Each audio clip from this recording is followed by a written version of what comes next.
역대상 25장 말씀 함께 읽겠습니다. 다윗이 군대 지휘관들과 더불어 아삽과 헤만과 여두둔의 자손 중에서 구별하여 섬기게 하되 수금과 비파와 재금을 잡아 신령한 노래를 하게 하였으니 그 직무대로 일하는 자의 수요는 이러하니라.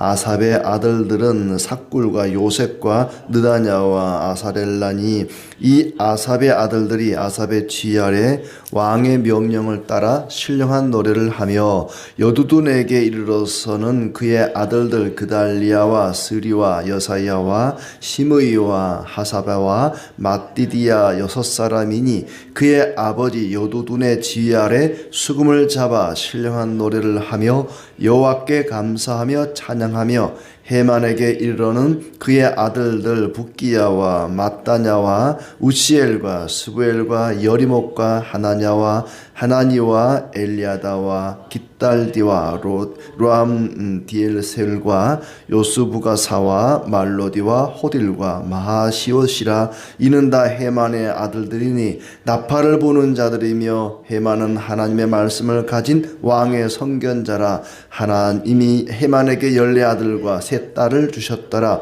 이들이 다 그들의 아버지의 지휘 아래 재금과 비파와 수금을 잡아 여호와의 전에서 노래하여 하나님의 전을 섬겼으며 아삭과 여두둔과 헤만은 왕의 지휘 아래 있었으니 그들과 모든 형제 곧 여호와 찬송하기를 배워 익숙한 자의 수요가 288명이라. 이 무리에 큰 자나 작은 자나 스승이나 제자를 막론하고 다같이 제비 뽑아 직임을 얻었으니 첫째로 제비 뽑힌 자는 아삽의 아들 중 요셉이요 둘째는 그달리아이니 그와 그의 형제들과 아들들 12명이요 셋째는 삭굴이니 그의 아들들과 형제들과 12명이요 넷째는 이스리니 그의 아들들과 형제들이 12명이요 다섯째는 느다냐니 그의 아들들과 형제들과 12명이요 여섯째는 붓기야니 그의 아들들과 형제들과 12명이요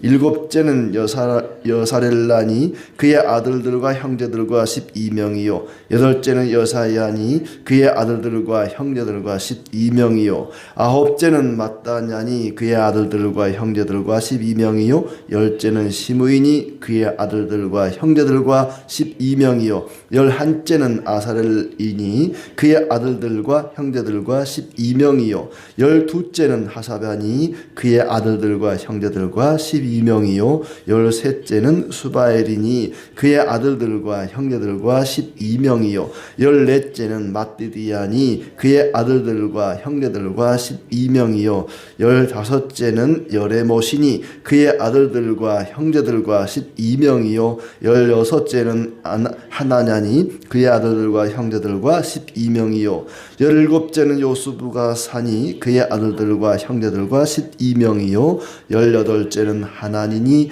그의 아들들과 형제들과 12명이요 19째는 말로디니 그의 아들들과 형제들과 12명이요 20째는 엘리아다니 그의 아들들과 형제들과 12명이요 21째는 호딜이니 그의 아들들과 형제들과 12명이요 22째는 갓달디니 그의 아들들과 형제들과 12명이요 23째는 마하시옷이니 그의 아들들과 형제들과 12명이요 24째는 로암디에셀이니 그의 아들들과 형제들과 12명이었더라.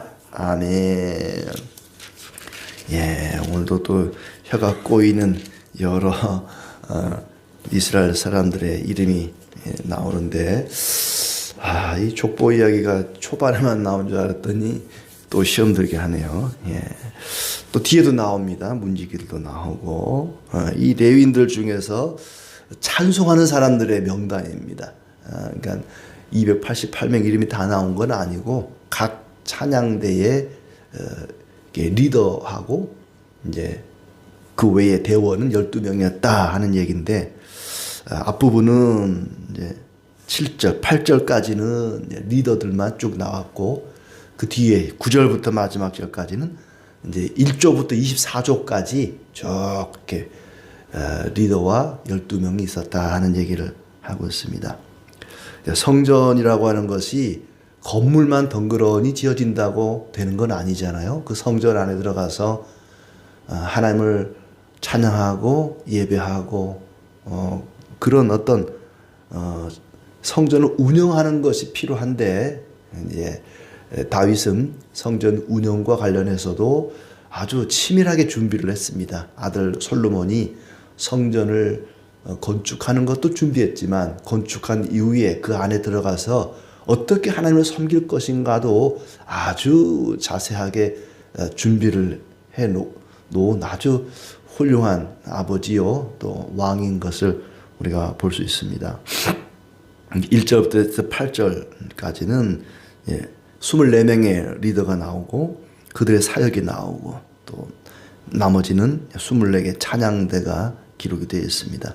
레위 지파 중에서 세 집안이 찬양하는 일을 감당했죠. 아버지와 아들들이 그 일을 감당했다고 나오는데, 다윗이 아삽과 헤만과 여두둔의 자손 중에서 구별하여 악기와 신령한 노래하는 자를 세웠다. 아삽, 헤만, 여두둔, 찬양과 관련해서는 이 세 사람을 다윗이 세웠고, 우리가 시편에 보면은 이 세 사람의 시들이 가끔 등장을 합니다. 아버지와 자녀들, 또 형제들, 이렇게 보면은 참 보기 좋다.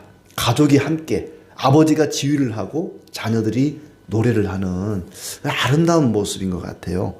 그래서 먼저는 2절은 아삽의 아들들이 아삽의 지휘 아래 왕의 명령을 따라 신령한 노래를 했다. 아삽이 먼저 나오죠. 그래서 이제 그 아들들이 쭉 나오는데 4명의 아들이 나옵니다. 아삽은 4명의 아들들과 함께 하나님을 찬양하는 왕의 명령을 따라 신령한 노래를 했다고 나와 있고, 3절에 여두둔입니다. 여두둔의 아들들은 여두둔의 지휘 아래 수금을 잡아 신령한 노래를 하며 하나님께 찬양을 했다. 6명의 자녀가 나옵니다. 그래서 앞에 4명, 6명, 그리고 10명이 되는 거죠. 특별히 여두둔의 자녀들은 이제 수금, 그러니까 현악기를 맡은 거죠. 4절은 헤만의 아들들인데 그들은 나팔을 부는 자들이었습니다. 관악기를 담당했고, 헤만은 하나님의 말씀을 받드는 자, 하나님의 말씀을 가진 왕의 선견자라, 선지자와 거의 같은데 선견자의 역할을 하면서 14명의 아들이 있었고 3딸이 아버지 쥐 아래에 재금과 빗바와 수금을 잡았다. 이 재금은 심벌이니까는 타악기에 해당이 되겠죠. 14명 아들입니다. 그러니까 앞에 10명, 14명 합치니까는 이제 24명이 되고, 이 24명이 이제 찬양대 리더가 된 겁니다. 각 찬양대, 24개의 찬양대가 있는데, 이 24개 찬양대의 리더 역할을 하는 사람들이 이렇게 나온 거예요. 아삽, 여두둔, 헤만 해서 그 세 사람의 자녀들 24명이 각각 찬양대 리더가 되고, 그 각 리더 아래에 12명의 찬양대가 있었다는 겁니다. 그 뒤에 내용 그죠. 그래서 여호와의 전에서 노래하여 하나님의 전을 섬겼다. 세 사람은 왕의 지휘 아래에 있었다. 그러니까 세 사람 아삽과 여두둔과 헤만은 다윗 왕의 지휘 아래에 있었다는 것이죠. 7절에 보시면은 그들과 모든 형제 곧 여호와 찬송하기를 배워 익숙한 자의 수요가 288명이라. 288명을 이제 24수로 나누면 12명씩이 됩니다. 각 찬양대가 12명이 되고, 12명 안에는 노래하는 자와 악기 연주하는 자가 함께 섞여 있는 거예요. 우리 교회 찬양대 거의 12명 이렇게 정도 되는데, 이렇게 좀 더 되는데 거의 이 정도 되는 것 같아요. 12명의 지휘자 1명 이렇게 해서 13명이 한 개의 찬양대를 이루어서 그 찬양대가 24개였다는 겁니다. 제사장 그룹이 어제 봤지만은 24조였잖아요. 24반차. 그랬던 것처럼 각 제사장 한 그룹을 돕는 찬양대도 또 한 조씩 이렇게 나눠져서 24개의 찬양대가 각각 12명의 대원과 그리고 한 명의 지휘자로 13명으로 그렇게 구성이 돼 있었다. 그런데 거기 7절에 보니까 찬송하기를 배워 익숙한 자가 그렇습니다. 찬송은 찬양들을 하려면은 배우고 배워서 익숙해져야 됩니다. 그냥 대충 하는 것이 아니었고 이들은 굉장한 노력과 또 열심을 다해서 열심히 배웠고 또 배움과 함께 어떤 훈련이 필요한 거죠. 찬양들을 하려면은 그렇게 연습도 하고 또 배워야 되기도 하고 그렇습니다. 8절을 보면은 그들이 다 같이 제비를 뽑아서 직임을 얻었다. 앞에 제사장도 마찬가지였고 뭐 지휘고하를 막론하고 제비를 뽑았습니다. 큰 자나 작은 자나 스승이나 제자를 막론하고 다 같이 제비를 뽑아 직임을 얻었다. 순번을 뽑는 게 누가 제일 먼저 찬양 사역을 할 거냐 순번을 정하는데 제비 뽑기를 했다는 거죠. 뭐 이제 세 사람의 자녀들이니까 뭐 형이 먼저 해, 뭐 내가 먼저 할 거야 이런 거 없이 제비를 뽑아서 그 일을 감당하게 되었다. 또 가만 보면은 그 능력 하나님의 일은 능력을 따라 한 건 아닌 것 같아요. 오디션을 봐가지고 뭐 선발해가지고 한 건 아니었고 뭐 지금은 다르겠지만은 그때는 아삽, 헤만, 여두둔의 자녀로 태어나면 그냥 지휘자가 된 거고 그들의 자녀들이 찬양 대원이 된 것이고 그래서 그들이 훈련을 통해서 배움을 통해서 그 일을 감당하게 된 거죠. 뭐 여러 사람 중에 선발해서 접수하세요, 뭐 노래 불러보세요 해가지고 뽑은 건 아니었고 그냥 아버지가 찬양 대장이면 자녀들은 찬양을 할 수밖에 없는 뭐 그런 구조였던 것 같습니다. 자, 그렇게 해서 이제 9절부터는 24째까지 첫째는 둘째는 제비 뽑은 순서대로 쭉 이제 찬양 대장과 그의 아들 형제 12명 이렇게 쭉 나와 있습니다.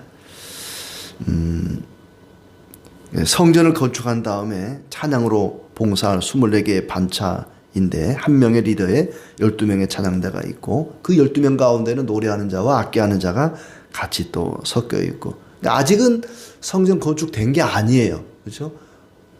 앞으로 할 건데 미리 정해놓은 것입니다. 어쩌면 이 글을 처음 받아보는 폴에서 돌아온 사람들은 아마 이 구조가 다 무너져 버렸겠죠. 아삽도 없고 여도둔 헤만도 없고 이제 그 자손들을 겨우겨우 찾아가지고 너희 조상들이 이 일을 했다, 찬양대를 했다. 그러니 우리가 성전 다시 재건하면 거기서 너희들이 이 일을 해야 된다. 다시 성전을 복구하기 위해서 그들을 이제 격려하기 위해서 그 안에서 찬양했던 사람들의 이제 다윗의 그 명령 아래 찬양대가 조직되었던 것을 다시 한번 복귀시켜주는 그런 내용입니다. 제사장 사역에 무리가 없도록 뭐 몇 사람에게 맡긴 것이 아니라 24개 반차가 있었던 것처럼 찬양하는 일도 쉬운 일이 아니기 때문에 24개의 그 조를 짜서 반차를 짜서 서로 섬기도록 그렇게 했습니다. 그러니까 우리는 뭐 그냥 한 팀이 계속 매주 일주일마다 찬양을 하는데 여러 조가 있어서 여러 찬양대가 있어서 돌아가면서 하면은 또 좋긴 하겠죠. 자, 성전에서 찬양이 끊이지 않도록 24개 조가 계속해서 찬양하는 일을 맡았습니다. 그만큼 성전에서 하나님을 섬기는 일에 찬양하는 일이 대단히 큰 비중을 차지했다는 거예요. 다른 것보다도 찬양하는 이 찬양대를 특별히 따로 또 이렇게 관리했던 걸 보면은 성전 찬양이 대단히 중요한 일이었다는 것이고, 아까 세 사람은 왕의 지휘 아래 있다 그랬잖아요. 그러니까 다윗 자신이 악기를 또 잘 연주했어요. 사울 왕 앞에서 막 하프를 키기도 하고 악기를 굉장히 잘 다루었고 찬양을 잘했고 좋아했고 많은 또 찬송을 작사 작곡을 했습니다.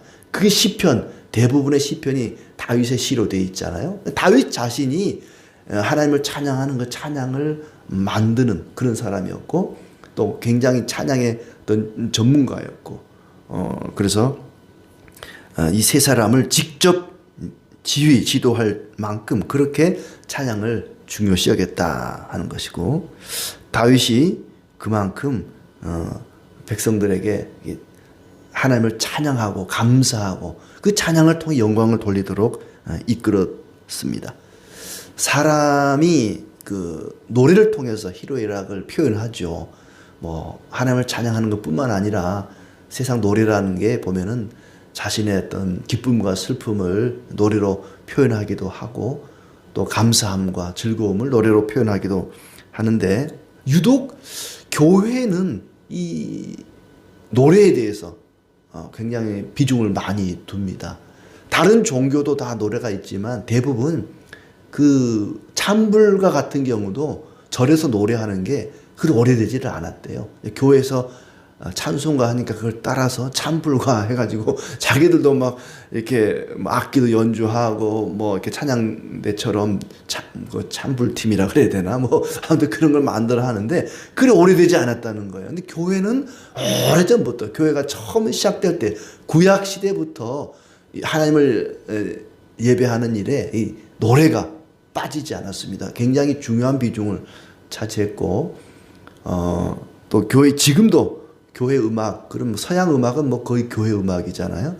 그만큼 이 교회와 음악, 노래는 뗄래야 뗄 수 없는 그런 밀접한 관계를 가지고 있는데 굉장히 또 중요한 부분을 차지하고 있고 시편만 보더라도 150편이나 되지 않습니까? 그러니까 사실 그 이사야서도 66장까지 있지만 그게 다 노래예요, 노래. 다 시로 되어 있습니다. 우리는 산문식으로 되어 있지만은 원래의 그 이사야서는 노래처럼 되어 있습니다. 그만큼 그 하나님을 노래하고 찬양하는 것이 우리 신앙에 있어서 또 하나님 예배하는 일에 있어서 중요하고 비중을 많이 차지했다는 것입니다. 신약 시대도 마찬가지죠. 신약 시대도 보면은 예배 가운데 찬송이 빠지지 않고 시와 찬미와 신령한 노래로 서로 화답하며 바울이 말한 것처럼 지금도 역시 우리가 찬송하는 것이 예배의 아주 중요한 부분을 차지하고 있습니다. 때로는 찬양을 듣기만 해도 은혜가 됩니다. 그런데 찬양이라고 하는 것 중에는 하나님께 영광을 돌리는 노래보다는 우리의 마음을 막 흥분시키고 사람의 마음을 격동시키는 그런 또 가락 또 그런 노랫말이 더 있기도 하죠. 찬양이라고 하는 것은 오직 하나님께 영광을 돌리는 도구가 되어야지 그것이 사람의 마음을 흥분시키는 도구가 되어서는 안 될 것입니다. 오직 하나님께 감사와 영광을 돌리는 일에 모든 찬양은 악기나 또 노래가 사용이 되어야 된다는 것이죠. 2절에 보면은 그런 표현이 나옵니다. 아삽의 지휘 아래 왕의 명령을 따라 신령한 노래를 하며 이 신령한 노래를 하며 이렇게 돼 있고 3절에도 보면은 여두둔의 지휘 아래 수금을 잡아 신령한 노래를 하며 그렇습니다. 신령한 노래. 그 신령한 노래가 1 해가지고 이제 밑에 각주가 나와 있죠. 뭐라고 돼 있죠? 예언을 뜻함 이렇게 돼 있습니다. 신령한 노래는 예언을 뜻한다는 거예요.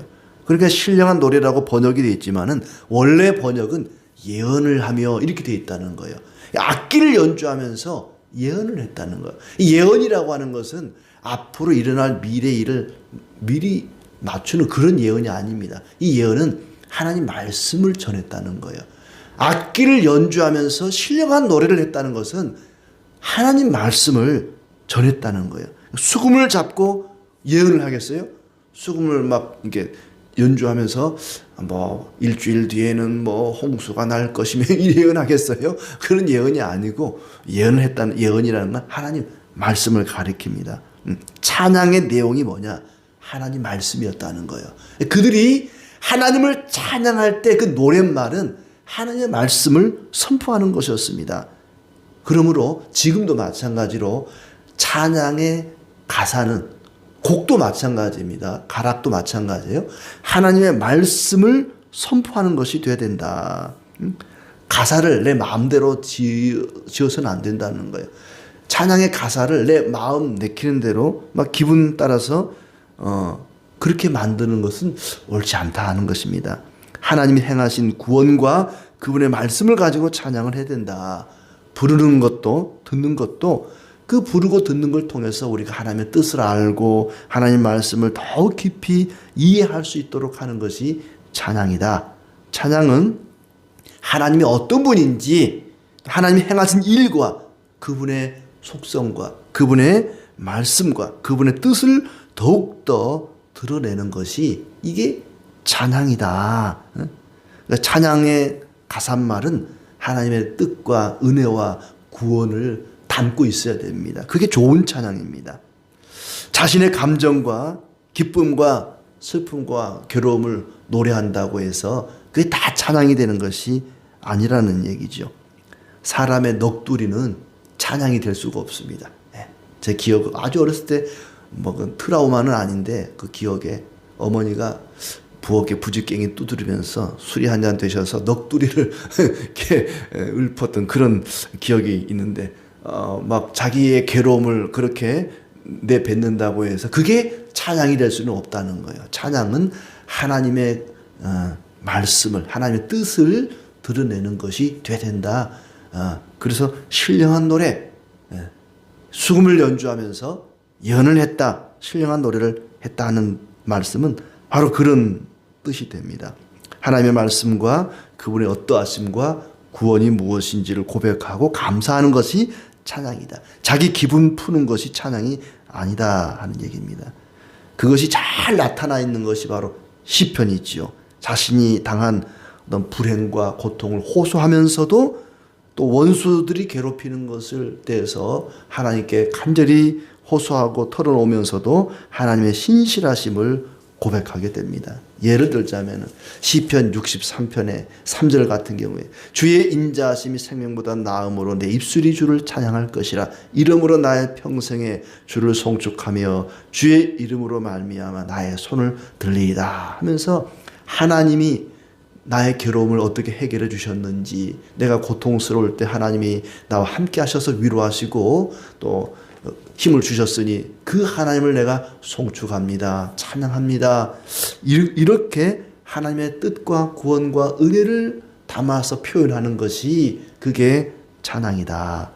하나님을 알고 그 찬양을 통해 하나님을 깊이 만나게 되고 동행하게 됩니다. 그러므로 하나님을 아는 자만이, 하나님을 만난 사람만이, 하나님과 동행하는 사람만이 진정한 찬양을 할 수 있습니다. 찬양은 하나님 말씀의 선포고 하나님의 구원의 은혜를 드러내는 것입니다. 그 찬송을 듣고 또 찬송을 부르면서 우리는 구원의 확신을 갖게 되고 하나님의 은혜를 누리게 될 것입니다. 날마다 찬양을 듣고 부름으로써 하나님의 구원과 은혜를 확인하고 더욱더 하나님을 바라보고 소망하는 우리의 삶이 되기를 진심으로 축복합니다.